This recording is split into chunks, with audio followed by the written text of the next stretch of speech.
Greetings, namaste everyone.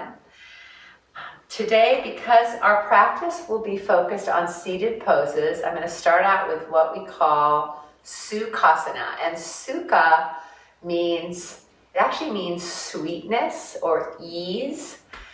And as we know, this is not always the easiest position to be in. However, all yoga asanas lead to this pose, because this is the posture you want to be able to sit in for meditation.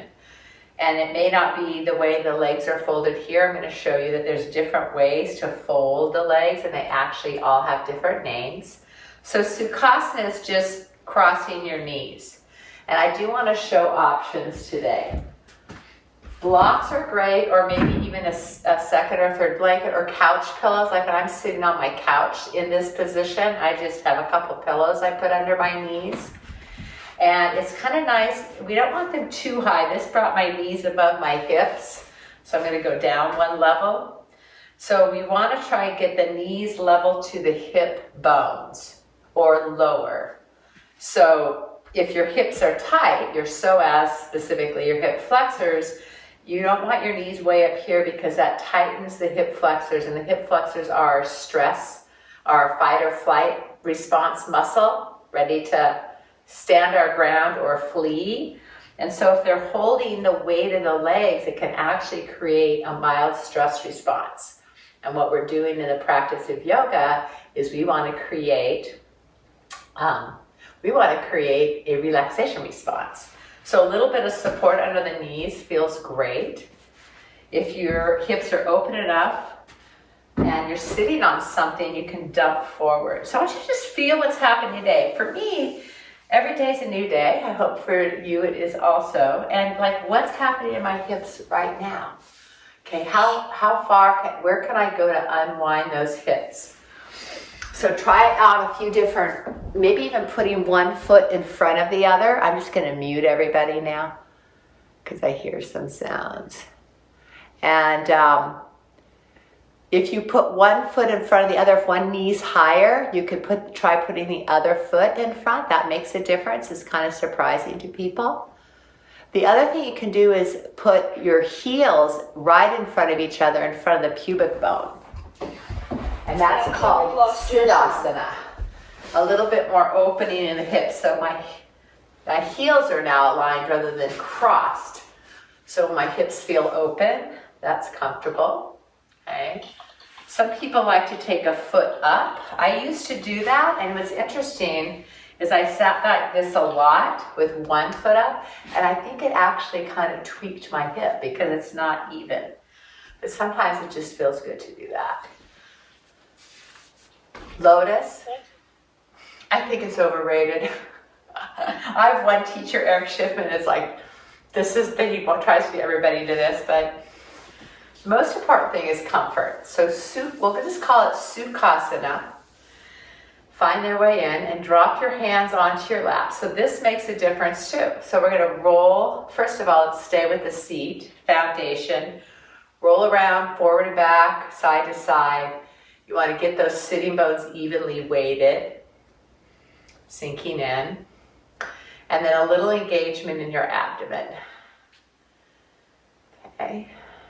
And that just helps lift us all the way up.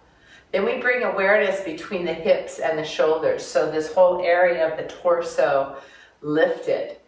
Arm bones go up, back, and down a few times. Let's do that.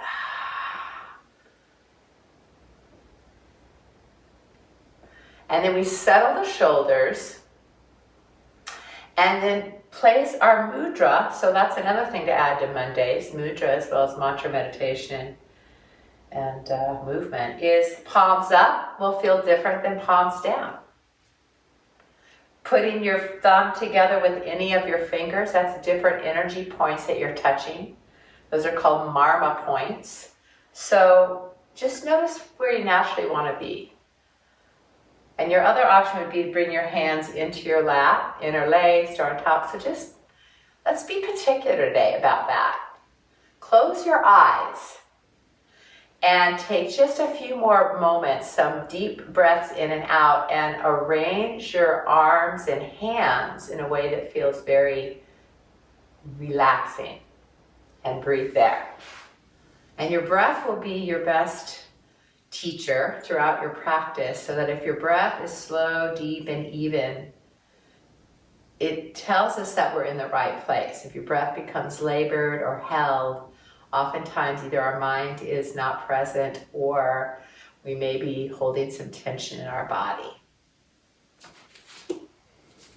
So dropping into your seat, into your breath, into your own inner sanctum, I'd like to share with you a suggestion about going inside.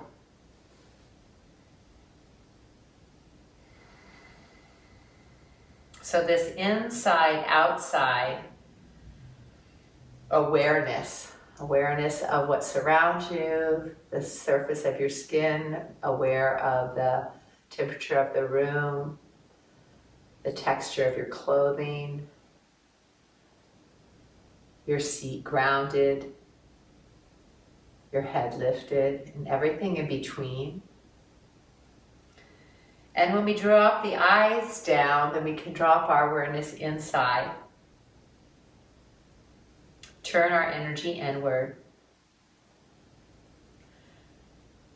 And as John Kabat-Zinn says, only to discover that we contain the entire world in our own mind and body. Dwelling inwardly for extended periods, we come to know something of the poverty of always looking outside ourselves for happiness. Looking outside ourselves for understanding and wisdom. It's not that God, the environment, and other people cannot help us to be happy or to find satisfaction. It's simply that our happiness, satisfaction, and our understanding, even of God, will be no deeper than our capacity to know ourselves inwardly, to encounter the outer world from the deep comfort that comes from being at home in one's own skin. Being at home in one's own skin. Creating an intimate familiarity with a way of one's own mind and body. So let us dwell in stillness, looking inward, and do this for some part of each and every day, touching what is most real and reliable in ourselves. Let us be centered,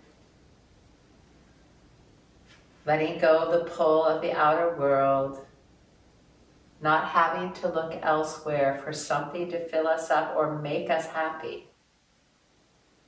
Let us settle in and be at home wherever we find ourselves, at peace with things as they are, moment by moment.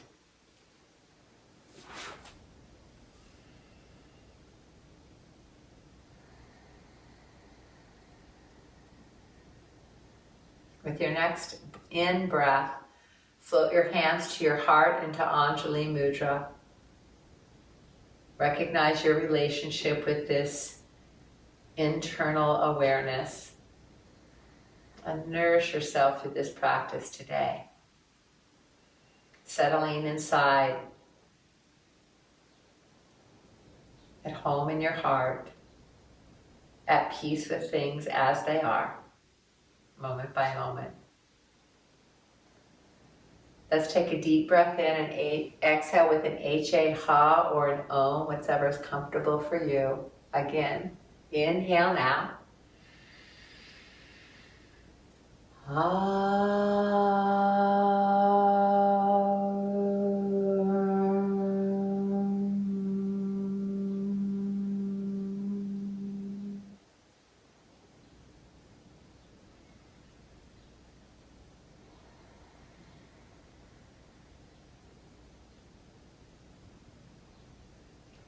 And releasing the hands, blink open the eyes, drop the chin to the throat, round the spine. And pull forward, let the elbows draw back towards the waistline, open the heart, open the throat, and a couple of cat-cows just to loosen up the spine.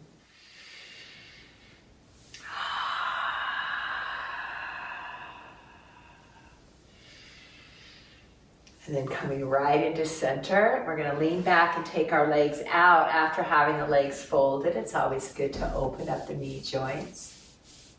Give it a little rub. So here, you can either be on a bolster.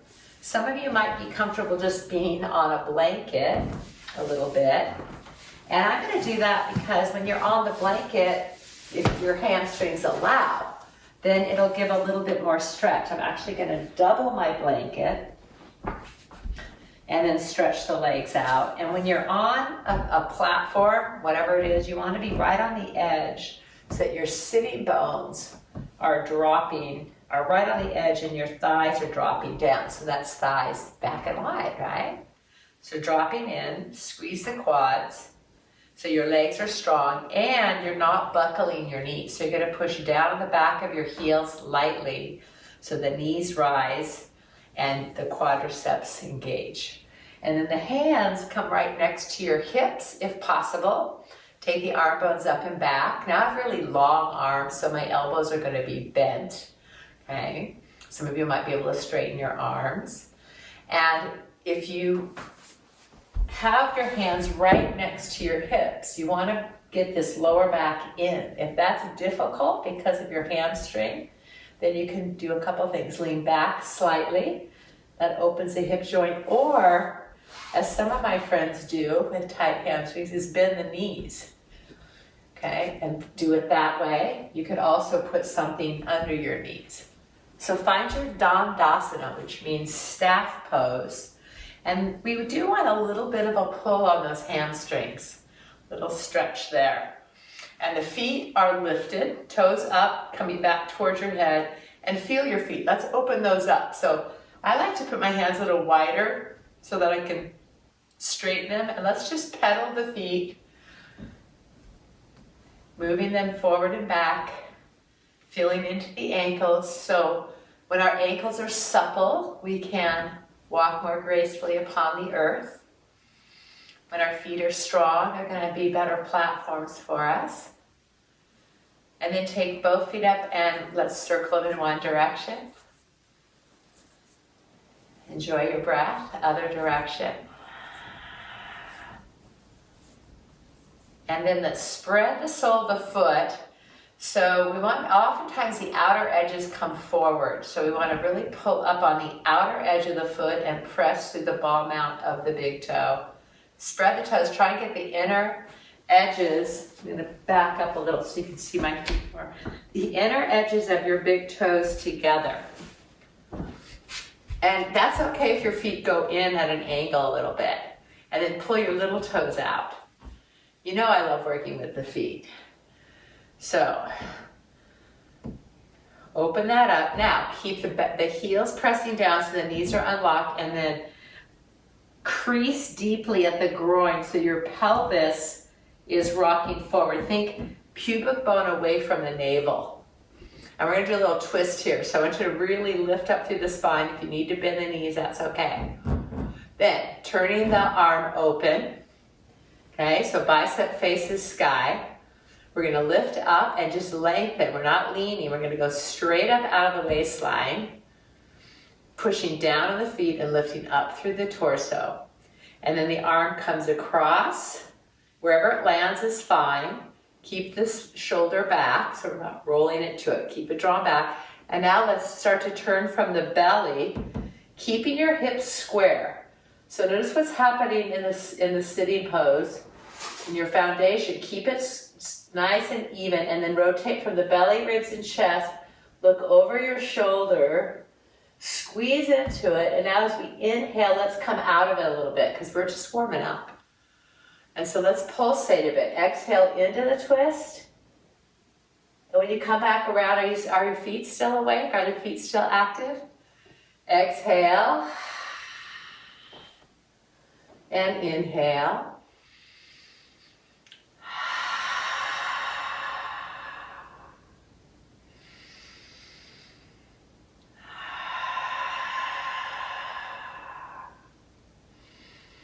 And the next time you come around, lift nice and tall, look around as if you could see your back ear. So you're even stretching the muscle around your eyes. And take some breaths here so we can drop in and just feel your body receiving the benefit of this form. The strength of the legs, the length of the spine, the gentle twist deep inside and in your eyes.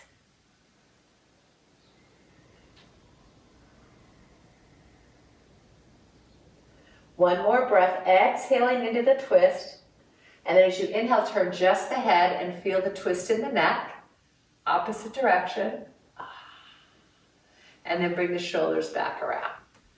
Okay, let's take the knees and bend them and bring the soles of the feet together into Baddha Konasana. So we're dropping down. My knees used to hit the floor. What happened? I don't know. But oh well, they still work well.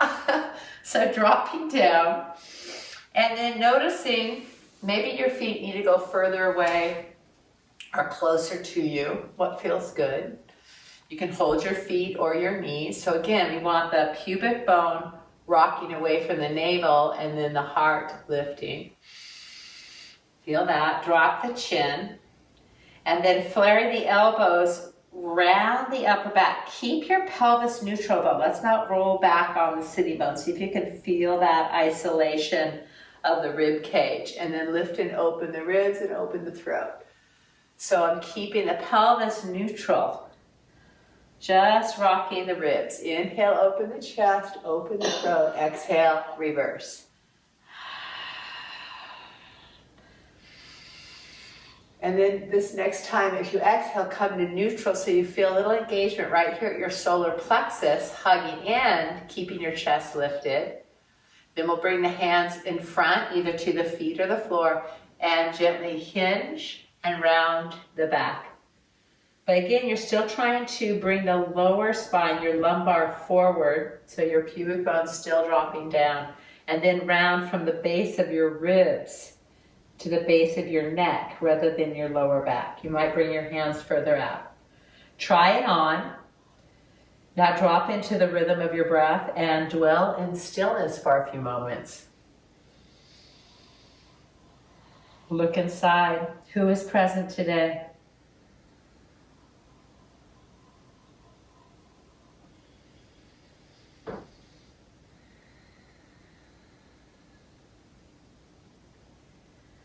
One more full deep breath in and long, slow, deep breath out. And then using your hands for support, slowly draw back up. Help the knees together. Straighten the legs out again. Repeat Dandasana, staff pose. And then we're going to twist it. And twisting is Parivrita. We'll get a little Sanskrit lesson today too. So Parivrita Dandasana.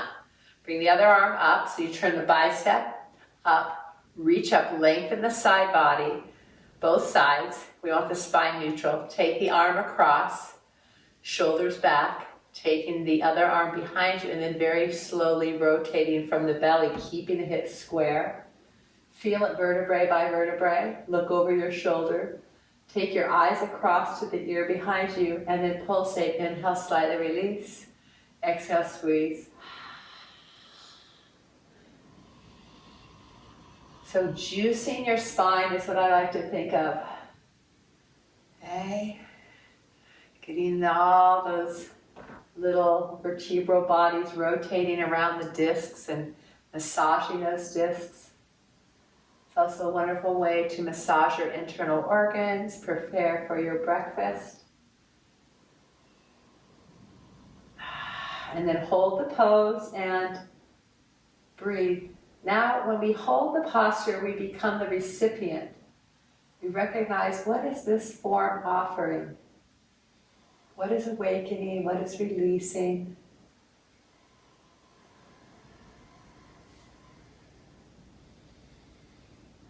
And then bring just the head around with your next inhalation. Exhale here. And then inhale the torso forward. Good. Once again, bend the knees. This time the knees together. Hold, and we're going to let the whole pelvis drop back and stretch into the lower back. And then come up, split the knees a bit. It's just easier. And back. So some dynamic movement with the breath.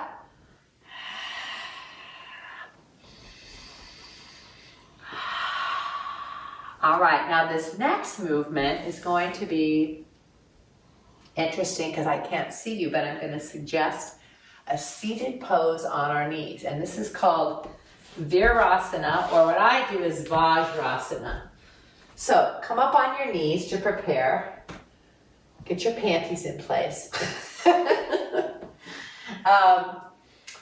First option is you've got to make sure your ankles feel comfortable going flat. If you have an injured ankle and it doesn't feel good, open it all the way, then you roll your blanket and you put your ankles over the blanket, okay? Second option is to sit back on your heels. So we're going to take the hips back towards the heels, and you put your heels right at your sitting bones. Now I can get there, but I have a little tension in this meniscus right here because this meniscus has a little history. So I really don't like to go that deep on that. So I'm going to release the blanket, and that's why you might need more than one blanket because my ankles are open. As I like to put a blanket very close to my knee joint and sit back on that. Now my knees are close. This is actually called thunderbolt pose, Vajrasana. So it's like a thunderbolt, right? Sitting like that. And so if that doesn't work, block or two. And you want to get right on the edge, kind of tilting a little. And now you're way up, right? And oftentimes this is easier to get your spine into place. This is a very common meditation seat, especially in the Buddhist tradition. They have little meditation benches. I used to have one, I don't know where it went. So you could try that. So find your way in, and then we're going to do some upper body opening. If you're settled, that's great. If you're already settled when I'm explaining all this, just be in your practice. You know, we've got a lot of people here. Everybody's in a different place, and that's important to recognize that we're all different. And we want to give time for this group setting. So find your way in. And place your hands right on your thighs and push down a little bit on your thighs to lift your belly, ribs, and chest. Now, if you can't get comfortable, figure out a different position for your body, okay, if this doesn't work. What I like about this is it is very opening for the ankles. So it's good to get the instep, I think it's called the instep, the top of the foot open. That often is very tight. And then it does put a little bit of a stretch in the quadriceps, and that's why you want your knees, your toes facing straight back and your knees aligned, so it's evenly stretching it across the knees. And then we crease deep at the groin. So there's a lot going on that's actually should be very therapeutic for your lower body. Feel that. And when your hands are pressing on your thigh, you push down, that's going to help engage your abdomen. And breathe. And then we're going to bring a little rotation for the shoulders. So turn the palms open. I call this the hors d'oeuvre tray position. So you're holding that. And you bring your elbows forward so your shoulder blades come into your back. And then we're going to cross one elbow over the other. And we did this on Tuesday, but we're just doing the upper body. Grab your shoulders. And then take your arm bones down into your chest. Let's go ahead and drop the chin and squeeze the front side to open the back side. And lift. These are called eagle arms, just the upper body. Eagle, Garudasana. And then we're sitting in Vajrasana, thunderbolt pose. So we're going in and out, squeezing the lymph nodes that are very superficial on the chest. We need that, right? We're here to strengthen our immune system. That's the big world message right now. Planetary message is have a strong immune system so that you are safe and healthy. So squeeze, and now lift the head and the heart, and see if you can bring the back of the hands together. That'll only happen if your elbows are crossed. Maybe bring them together and look around your eagle beak. Let's take a few breaths and feel into what's happening for you. As John Kabat-Zinn says, what's most real and reliable in you.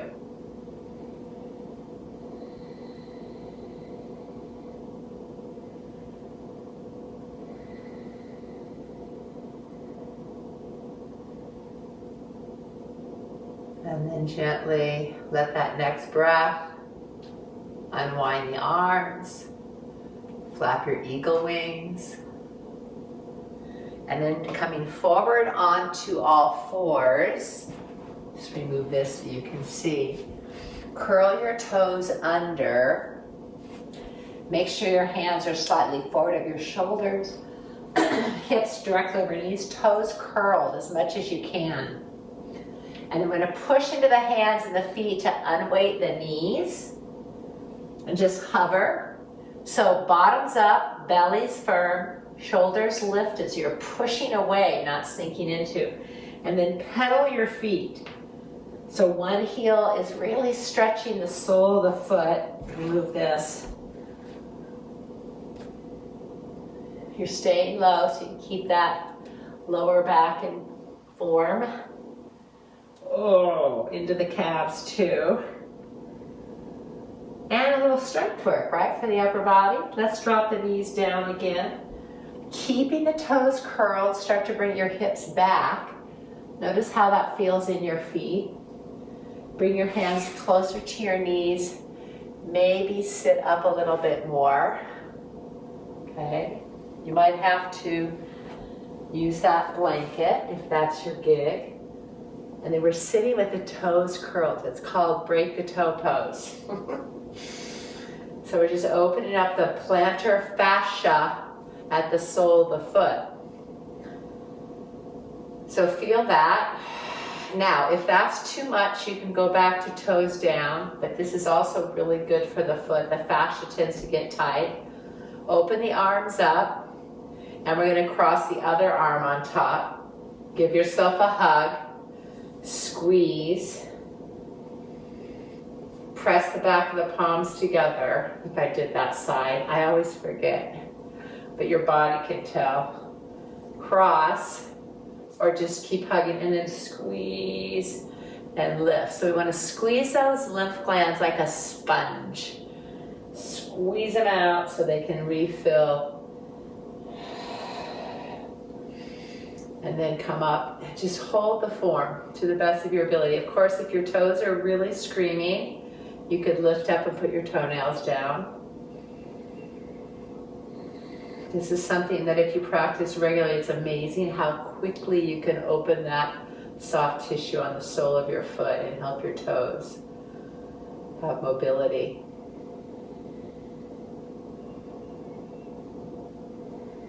Feel inwardly. One last breath. And release. Now this is the fun part. You get to come over and have a little tantrum. Oh.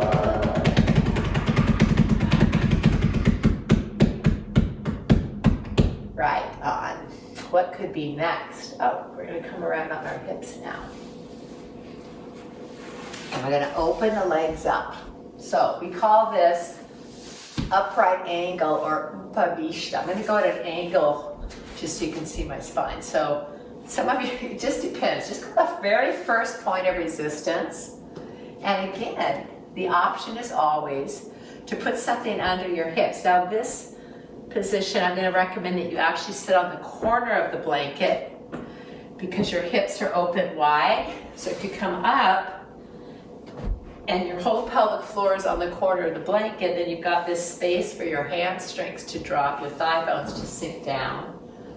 Okay, and then support yourself with your hands to lift up. And we'll rotate the ankles because we just did a lot of work on those ankles. Now, I'm going to give you some more options because options are good. Sit upright. If your lower back is rounding, then you either need to make sure you put yourself on something or you could bring your feet up like this. In fact, let's all just do this to start with because it feels good. It's actually moving to another pose called the turtle pose. Kurmasana. So hands on your shins wherever they land. Push your elbows into your knees into your elbows. Lift your heart, lift your belly, and notice what you feel. And then if there's an urge to go a little further, come forward. Watch for those urges. Watch for the inner prompting to deepen your practice. There's this. Now we're keeping a lift on the belly and the lowering, the pubic bone moving away from the navel. So that's anterior tilt of the pelvis. And then some of you might want to put your hands on the floor and go ahead and let the upper back round. And if your hamstrings have the spaciousness, then you could take the legs straight. And notice how that feels. It's a different feeling in the hips, for sure. So notice what feels best to you today. Okay. So ease on over, or stay upright. And let's take a few breaths here. And again, let's drop into that place of inner listening and allowing our energy channels to open, because this is a quieter practice. I was inspired by this because of the blanket of snow covering the ground today. I'm like, oh, we're back to winter. So a little quieter practice, a little more connecting to the depths of our inner being as we settle into these places within. And we allow the channels of energy to open. So what does that mean to you? What does that feel like?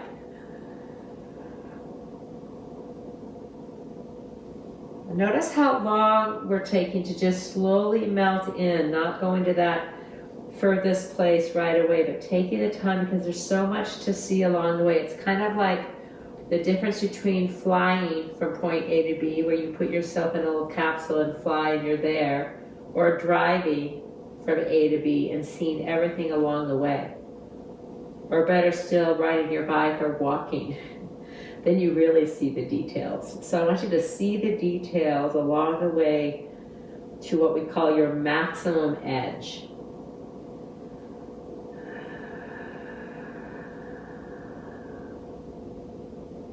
Let's take 3 more breaths in whatever form you found to be best for you.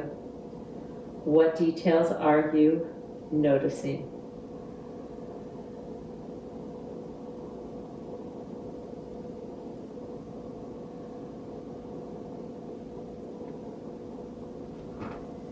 And then beginning to support yourself and come out just as mindfully, feeling the shift.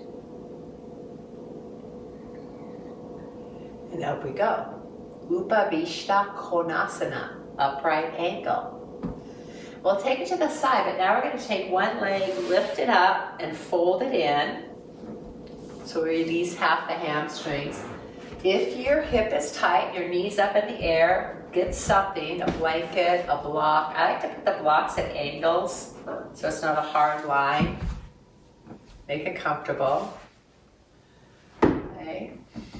And the foot's just in here comfortably. And we're going to turn our belly towards a straight leg. Now this is called Janu Shirshasana, head to knee pose.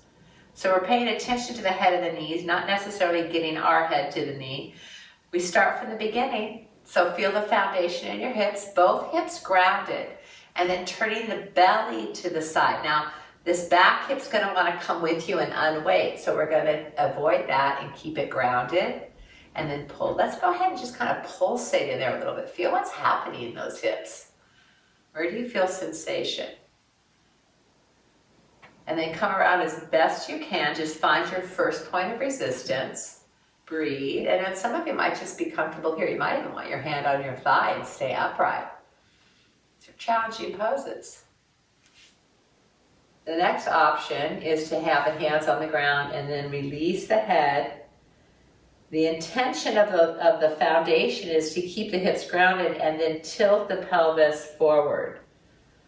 Right? So we want to avoid pulling back deep in the belly. That rounds the back. So I'd rather see you sit straight up and hold that and maybe just drop the chin. Now some of you are probably dropping all the way in, and that's fine. Just go at your own pace here. Maybe you reach the foot, maybe not. Maybe they're way up here. So go slow and feel where your body wants to move. Maybe even a little rocking right to left. Dropping in and feeling your breath. And taking the time to be here. Dwelling inwardly for some part of each day. Here we are. This is our dwelling inwardly part of the day.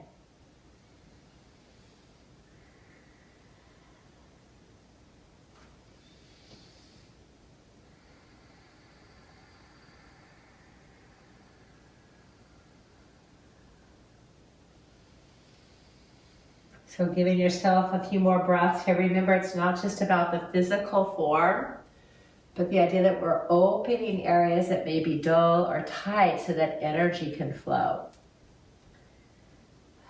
Because we are energy beings. On your next few breaths, walk your way out of the pose. And we're going to turn towards the bent knee. Now this next pose is interesting. I'm going to turn a little bit so you can see me better. So we keep the leg in the same place. If your knee needs a break, give it a little break. Bring it back in. You can always keep it straight as well if that feels better, if you have a knee issue. Now we're turning the belly towards the bent knee. This is called Parivrtta Janu Shirshasana. So Shirsha is head, Janu is knee, and then I think it is, actually I don't know. But I do know Parivrtta is twisted. So we're turning, feel that, just being like this as I teach you about Sanskrit. And we're going to start to ease over. So now we're letting our spine laterally bend. That gets into that side body, right? You can put your hand on the floor if that feels more comfortable. And then as you lean to the side, you're rolling the chest open and then play with the feelings there. Adjust your head. Maybe it feels better for your neck to, your head to be down. Okay, and just see where you end up. You could even have your hand on your thigh. So play around, create your own form. Okay. If you reach the ankle, okay, that's fine. You're going to keep your palm up and bicep up. Now, an option is do something with this top hand. You could just draw open through the chest. Fingertips to the shoulder, rolling open. Again, you might be a little higher, that's okay. Hand to the head, that's one of my favorites because then I really support the neck. Press the hand into the head. Breathing. Maybe the head turns. And last option is to take the top arm over. That's just probably for a few. Reaching it over. This was my very first yoga pose. I could not do this. I was up here at the age of 21 going, what? My side body was so tight, I couldn't even round it. I didn't know that that was an area of my body to pay attention to. So I think that's why I like side openers so much, because it was a side opener that really woke me up to, there's so many more possibilities to pay attention to. So find where you are in your pose. Be right there. Be with those sensations that are speaking to you. Make yourself comfortable. 3 more breaths.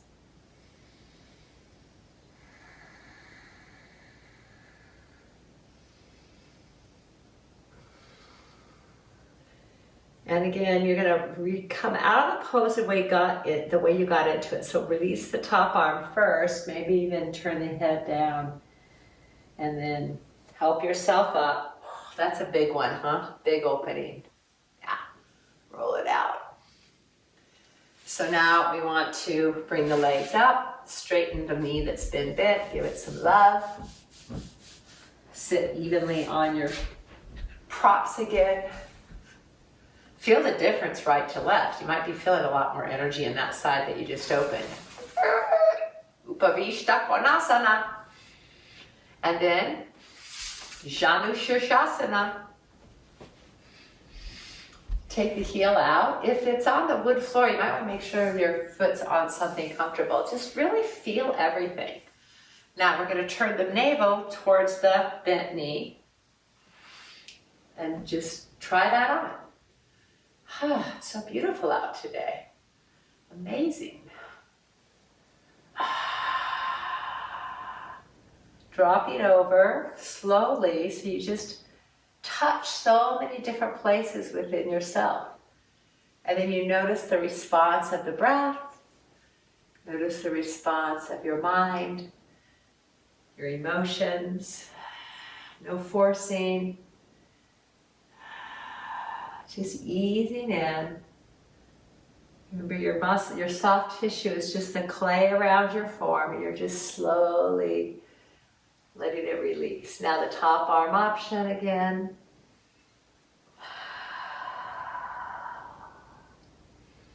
Deepen your breath.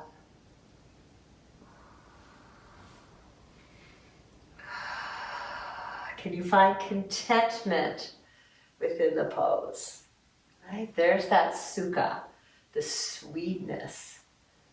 So we want to keep our foundation. That's the steadiness. Sthira, steady.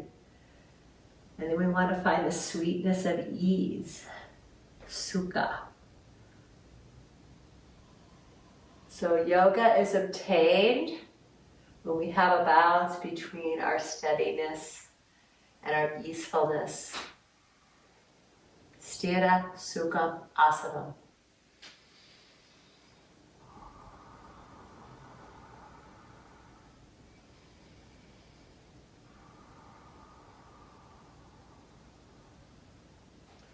Enjoy your finishing breaths. Finishing breaths are a way to acknowledge your experience, what you're feeling on all levels, what this form offers,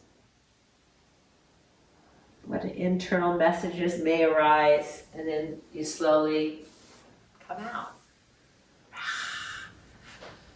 And we're going to go, I have to go this way. We're going to twist it a little bit. Oh, I didn't do that on the other side, but doesn't it feel good? All right, release.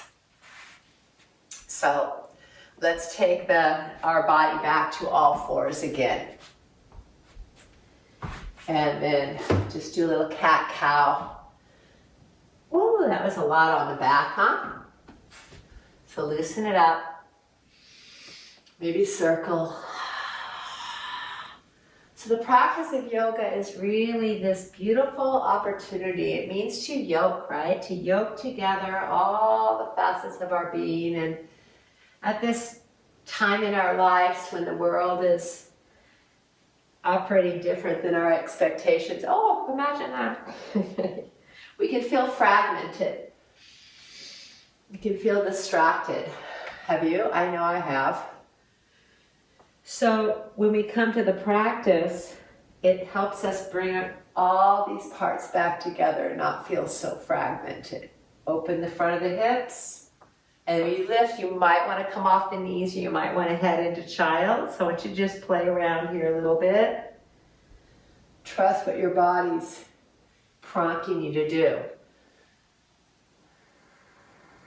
So you're not really guiding yourself, your breath and your inner sensations are prompting you where to go next. And that's really following what we call Shakti, your creative energy. Let it flow.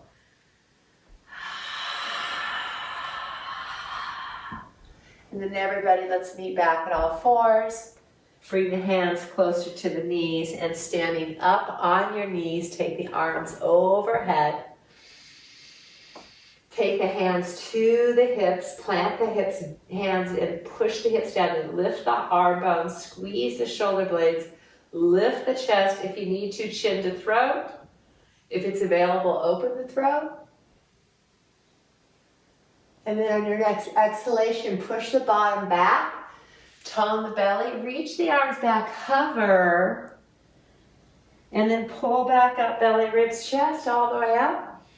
Little flow now. Exhale, hands to the hips. Inhale, open the heart. You might want to bring your hands back further. Exhale, scoop the belly round the back. And again, take it up. Hands to the hips. Open the heart. Curl. Now this time, reach your arms around, circle them around in front of you, and then lift your cat. Pull the tailbone in. Lift and open the heart. Curl the toes under and lift from the bottom up to the sky. Push through your hands. Pedal the feet once again. Get some good opening in those feet today. Both heels high, knees bent, bottoms up, belly's in, heart open. Take a few breaths here. Maybe lowering the heels a bit. It's not about getting your heels to the floor. Just feel that gentle opening the back of the legs, that lengthening of your spine. Oh, strengthen the arms. Breath. And then slowly, slowly bring the knees down. Lift open the heart. And we're going to take the arms out just to open the shoulders a little more. Sink into what we call prayer pose. So your hips are high and you're sinking into the shoulders. Okay, you might have to take your arms a little wider. So notice, never force the joints. Ease in. Maybe the head hits the ground.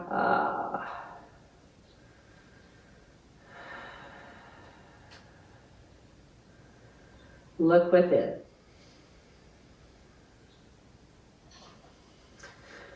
And then your next breath, as you exhale, push into the hands and then lift the head and the heart as you inhale. Walk your legs forward. Let's come around again. And yet another seated pose. Okay? So this one, I actually really like to sit on a block myself. I like to get up a little higher. And I hope you have a block. And if you don't, please obtain one. So, because they just come in handy, especially when we go to do our bridge pose today. But right now we're up.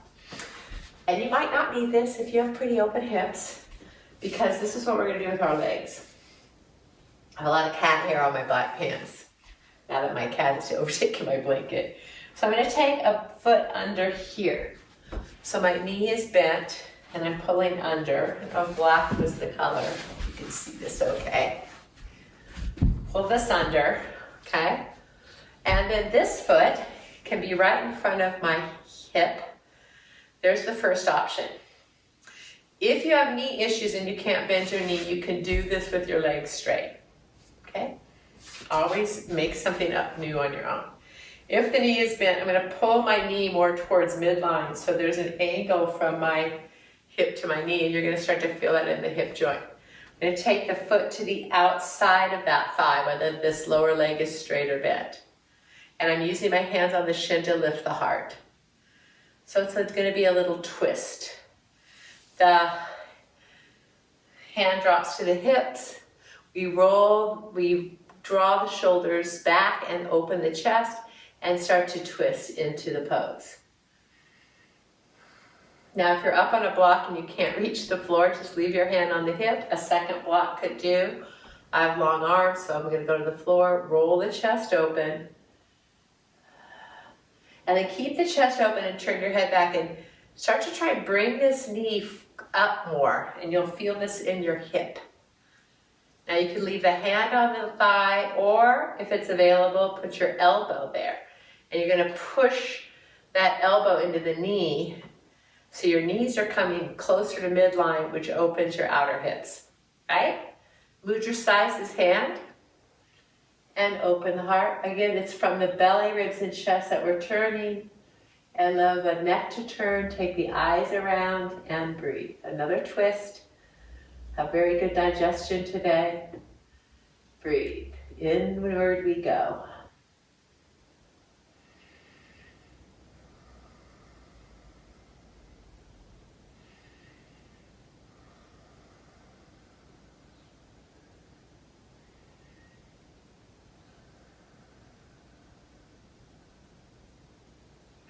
Easing into that twist.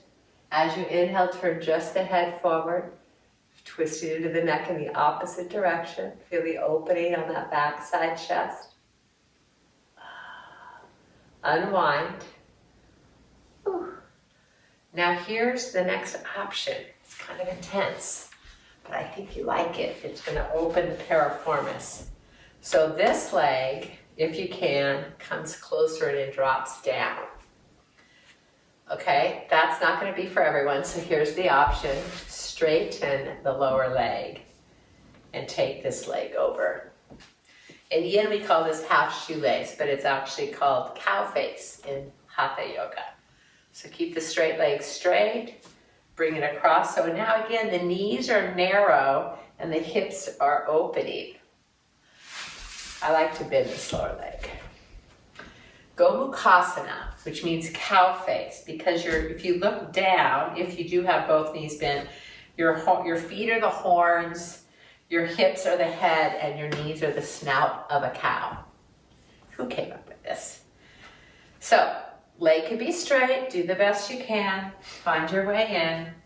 I can't even do this sitting straight on the floor, so it's really helpful to have a block.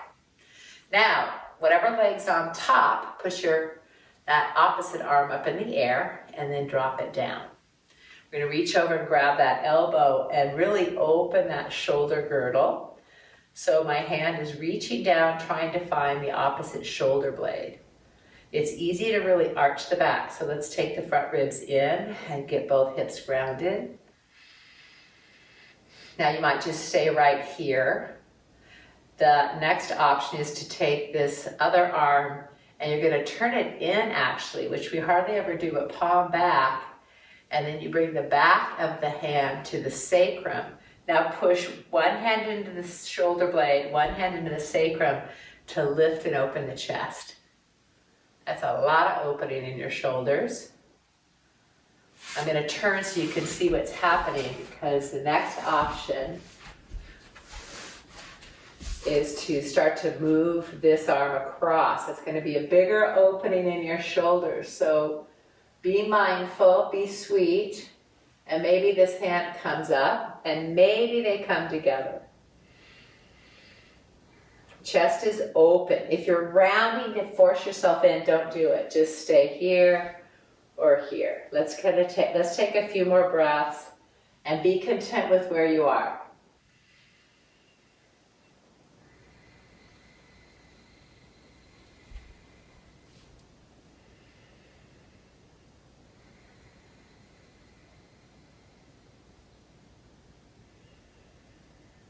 And then we'll slowly melt the arms out of position.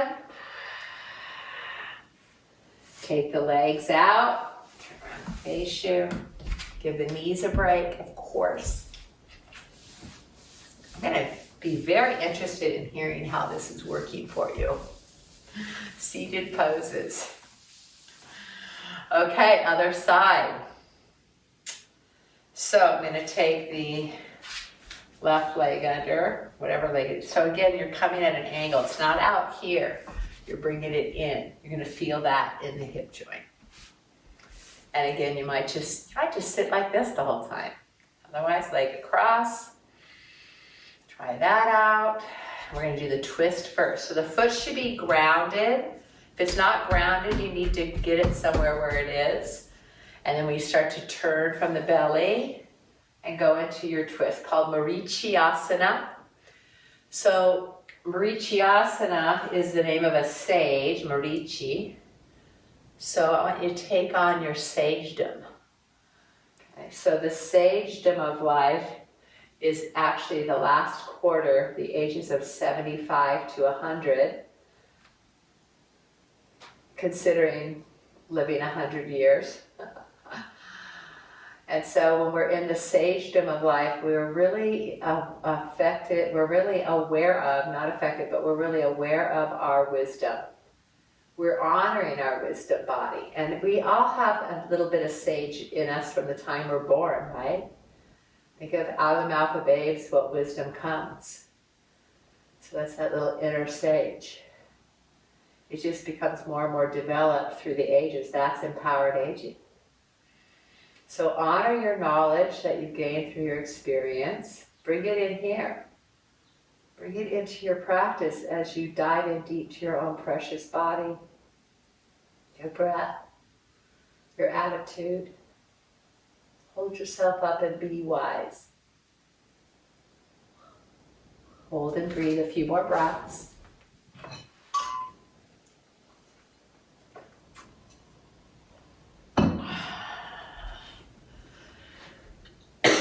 Pardon me.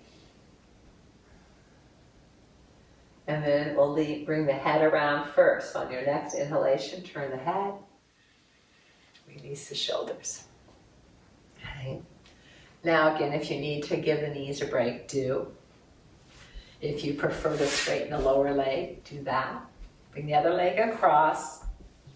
Just find sensation in this hip. However you can do that.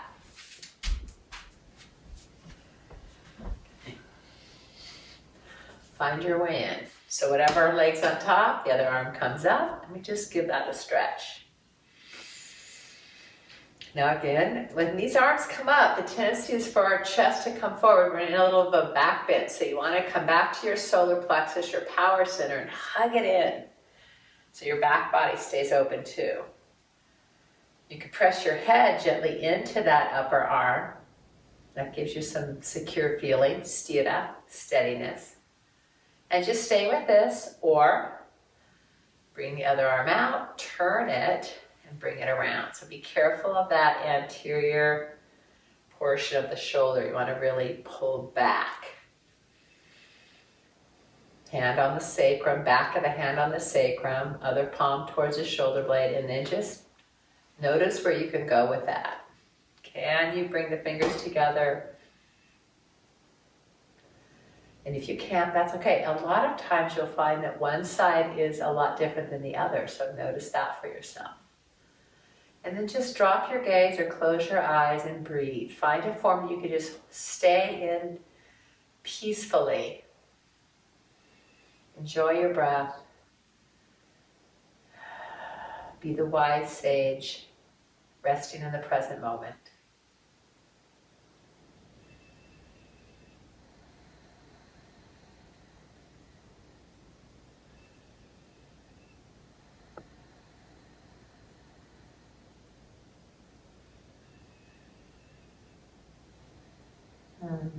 The sweetness of stillness.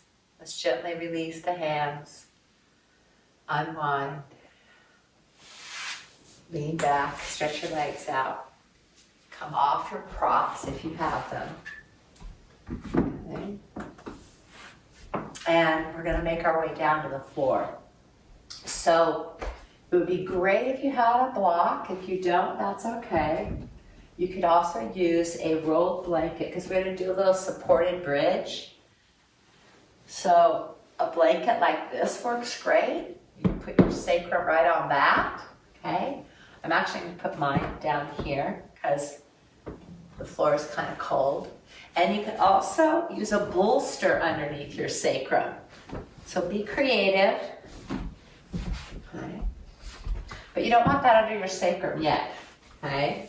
I have this prepared for later. So come on down in a very comfortable way. Drop in. Okay. Situate yourself. And with your feet shoulder width apart, arms by your side, relax the shoulders. Let's just rock the knees a little bit right to left. Just releasing. That last pose probably went pretty deep into your hips. It was meant to.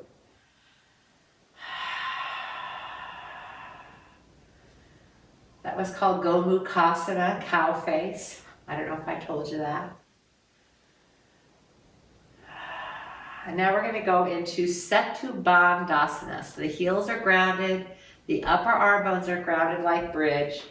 And the key to this is not lifting from the pelvis, but from the heart. So press down into your feet and your arms. Lift your heart and let your hips follow. Once you're up a bit, walk your shoulder blades closer together. Push down into the arms to lift the chest. Press gently back onto the back of the head so your throat stays open.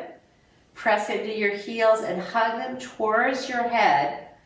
And that'll open up the top of your hips more, so the top of your thighs. Pull your heels towards your head.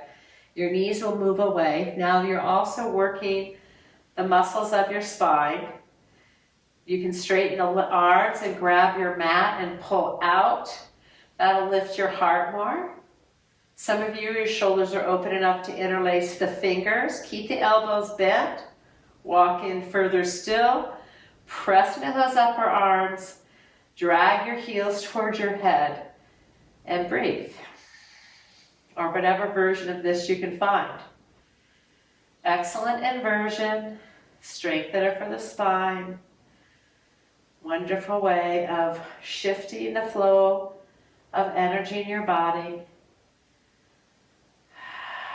Feeding your heart, opening your heart. Settling in, 3 more breaths. Find that inner peace. Stay longer if you want, otherwise release the hands, spread the shoulder blades, roll down vertebrae by vertebrae. And then either just rest in your neutral shavasana, or if you have a block, or your bolster, or your blanket. You're going to lift again and place support right under the sacrum. And don't go too high. You can go to the second level if you want, but you don't really need to. Do less. Weight under the sacrum. Make sure whatever's underneath you is just above the tailbone and on your sacrum, not your lower back. Then your arms can open, your shoulder blades can even stay relaxed. You're not doing this actively now, you're doing this passively. Options for the legs. Maybe the soles of the feet come together and you give yourself a little Supta Baddha Konasana. Or your legs could be, one leg straightens out and the arms come a little higher, opening your hip flexors. You'll do both sides one at a time. Some people like to do both. I think that's kind of a lot on your back, but it might feel like good to you. And then your last option is to take the feet off the floor and let the legs go up in the air. So legs up the imaginary wall pose. So notice what feels comfortable to you. You want these legs to be very passive. Close your eyes, drop in. We're going to stay for 3 minutes. So you can, of course, change your form as we're being here, the form of your legs, but do what you can do to stay upside down and sink in. So we're going into that place of inward dwelling once again, and soothing the nervous system with this gentle passive inversion and a little visualization. So at any time you need to shift, just pause and listen to the promptings of your body. Rearrange yourself as you need to and settle in again. Be as still and quiet as possible.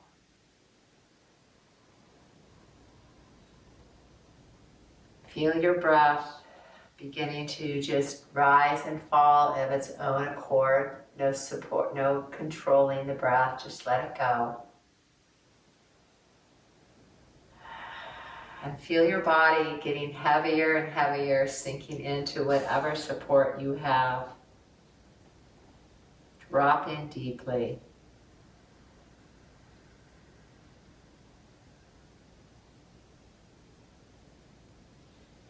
Smooth the forehead, relaxing the muscles around the eyes. And we want to awaken what we call Ajna Chakra, our third eye center, and invite our imagination to awaken.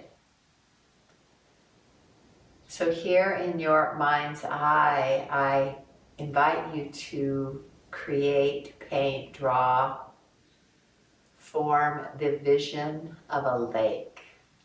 Perhaps a lake that you visit often, a particular lake in your life. It could be a very small little mountain lake, alpine lake, maybe a very expansive lake. You can't even see the other side. Just notice the size of this body of water that you're imagining. And then notice its color. So many different colors of lakes. Some are green, some are deep, deep blue. Others could be a clear turquoise. What is the color of this lake in your mind's eye, your imagination?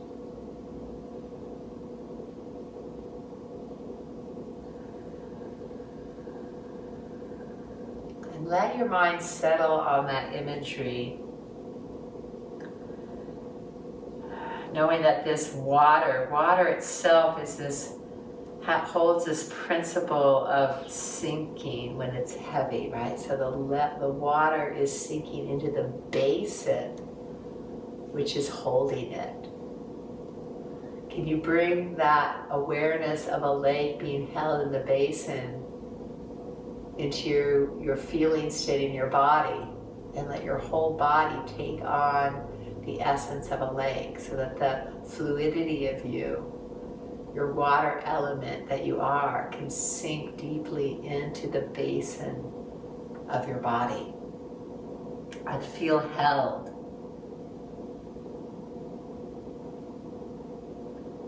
And feel the strength and the heaviness and the power of that water and that earth coming together.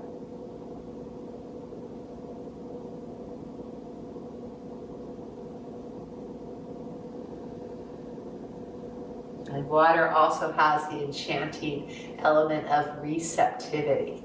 So as you settle the weight of your body into the basin, the water element into that basin, can you also recognize the receptivity that is present in you?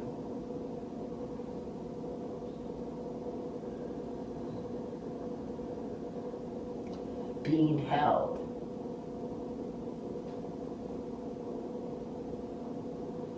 Being receptive.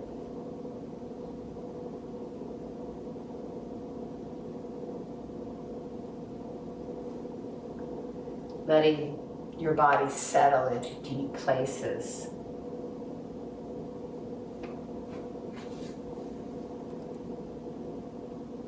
Again, noticing the color. And notice that with no wind, the surface of this lake, when there's no disturbance, is very, very mirror-like, reflecting all that surrounds it. Rocks, trees, mountaintops, clouds. What is surrounding this body of water that you are becoming? And what is reflected within its surface?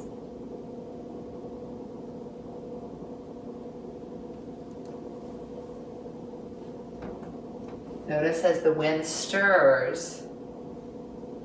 When the wind stirs, it brings waves upon the lake and it ripples. Sometimes it gets choppy and the clear reflections disappear. However, the sunlight may still sparkle in the ripples and dance on the waves in a play of shimmering diamonds. When night falls, the moon turns to dance on the lake, or the stars reflect.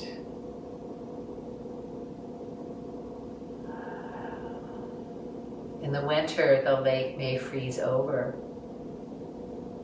and yet beneath its surface is teeming with movement and life. Allow yourself to rest in this vision of a lake and feel the essence of it within your own body.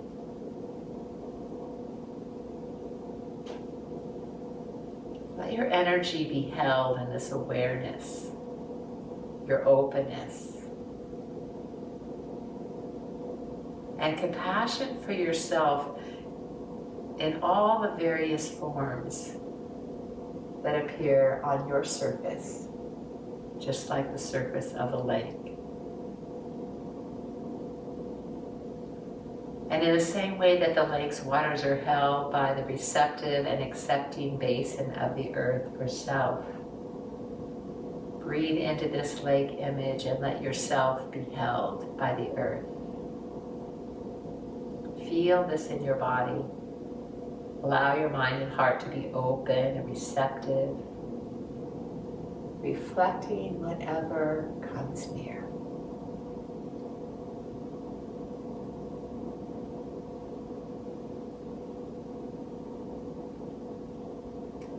Catch those moments of stillness when both reflection and water are completely clear.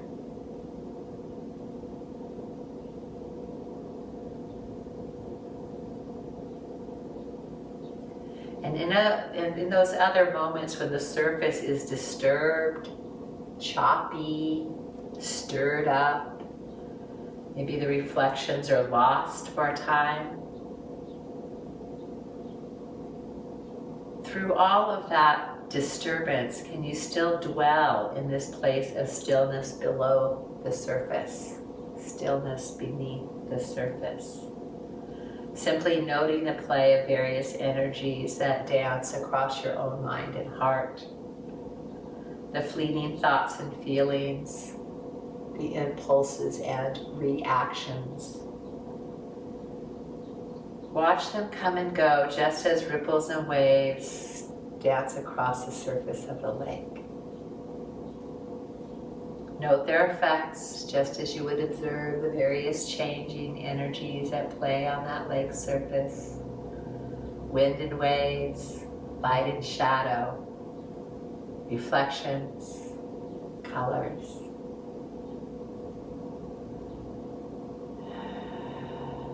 Notice when your thoughts and feelings disturb this surface.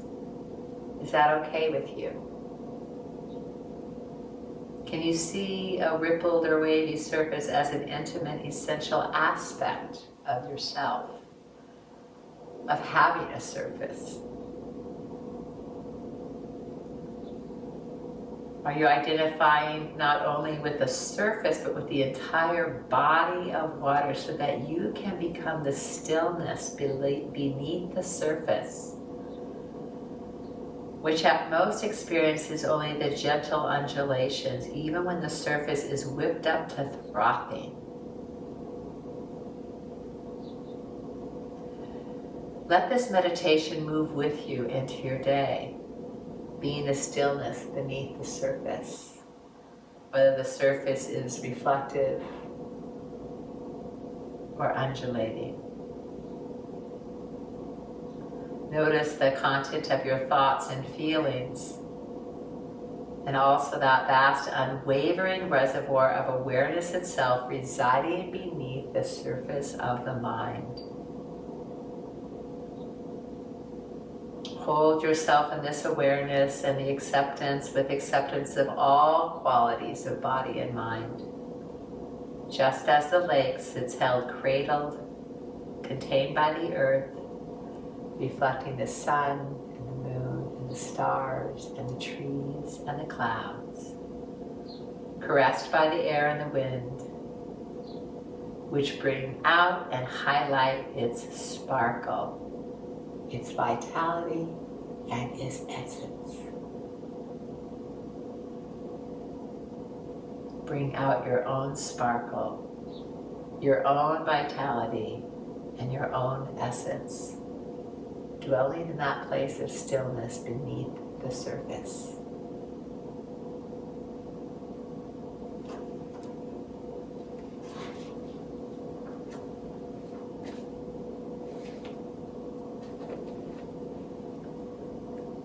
Let your body settle further still. If you still have something under your hips, start to rearrange so that everything comes down to the earth.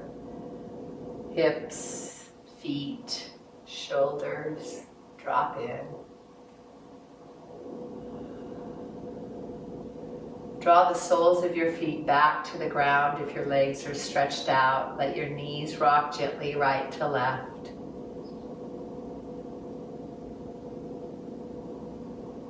Your head perhaps rock a little right to left as well.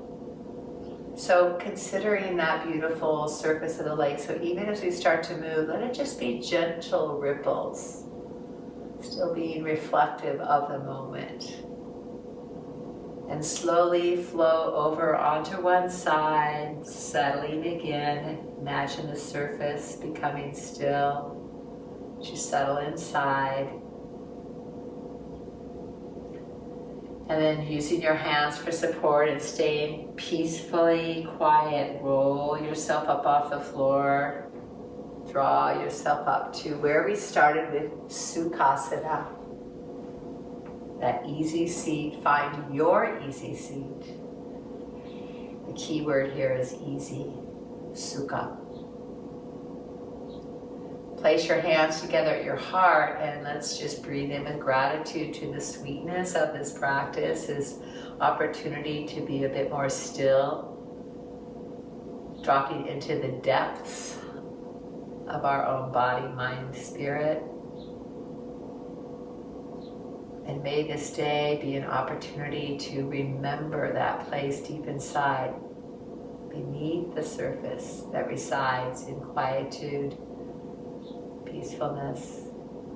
And let yourself observe with compassion all the different various actions that take place outside of ourselves.